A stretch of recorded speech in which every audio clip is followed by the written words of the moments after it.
breathing. It's fundamental to life. But around the world today, millions of people have trouble breathing because of tobacco.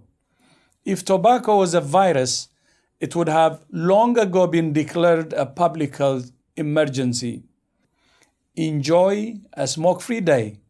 Breathe some fresh air, and don't let tobacco take your breath away.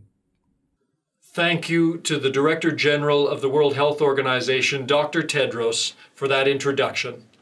Hello, my name is Joel Schaefer, and welcome to this special program to celebrate World No Tobacco Day. Today, in this special part 1 of our webinar series, we'll discuss the harmful effects of tobacco and secondhand smoke, as well as some of the benefits and strategies for quitting. We're joined by lung health specialists from around the world, Dr. Jane Rahedi Ongongo, Dr. Vin Gupta, and Dr. Hebe Gouda.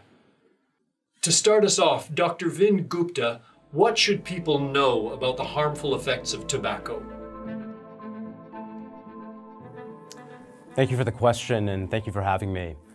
I think before delving into that, I wanted to emphasize, and I think it's important to remember, that tobacco remains the leading cause of death for men worldwide. And then when you account for both men and women, it's the second leading cause of death and disability, a fact that has remained unchanged since 1990, when we first started publishing data on the global burden of disease. 1 in 5 smokers are likely to come down with chronic bronchitis, which often causes a chronic cough, makes you very uncomfortable, or worse conditions. Diseases like chronic obstructive pulmonary disease, what is otherwise commonly known as emphysema.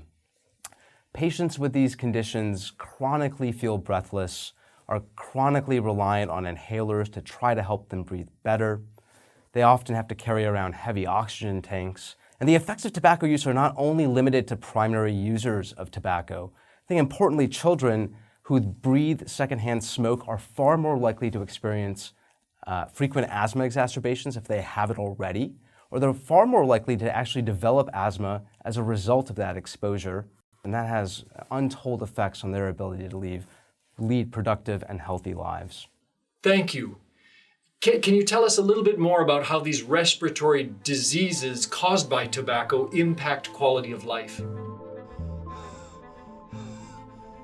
If you can't breathe adequately, you aren't able to enjoy tasks that you may otherwise have taken for granted.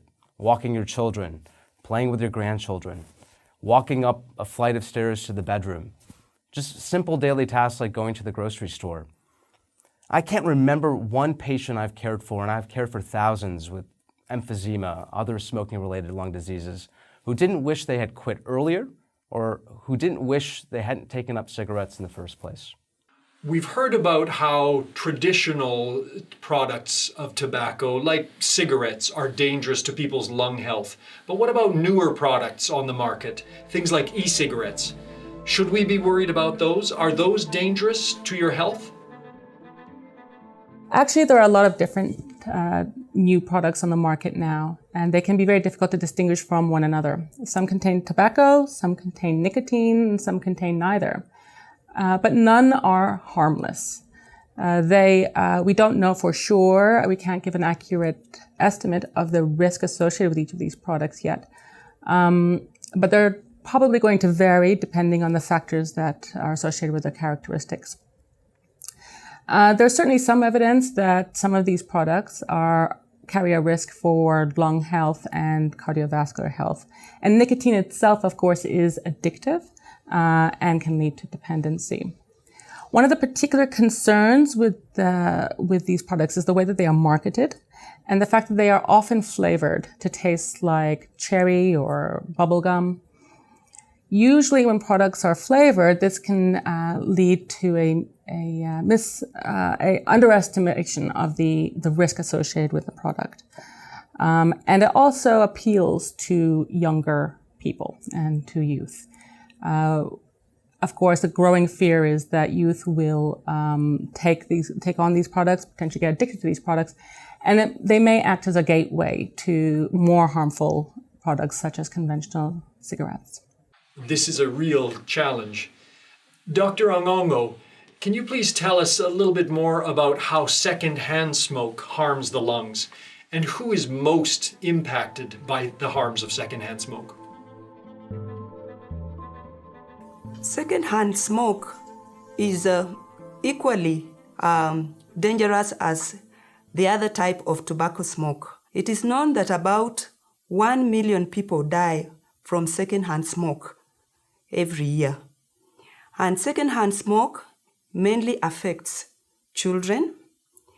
Children in the sense that they are small and they are still growing, their organs in the body are growing, and more so, they also breathe more faster than adults, meaning they would even inhale more of the contaminants.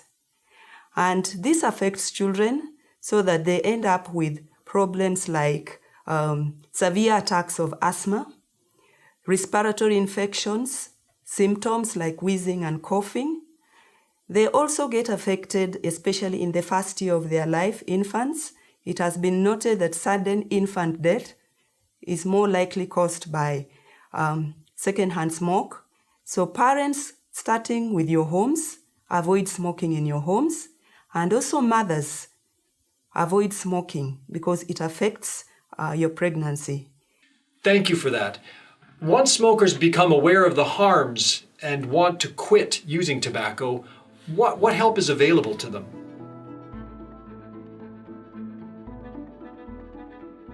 There are various ways of help that a smoker who needs to quit can receive.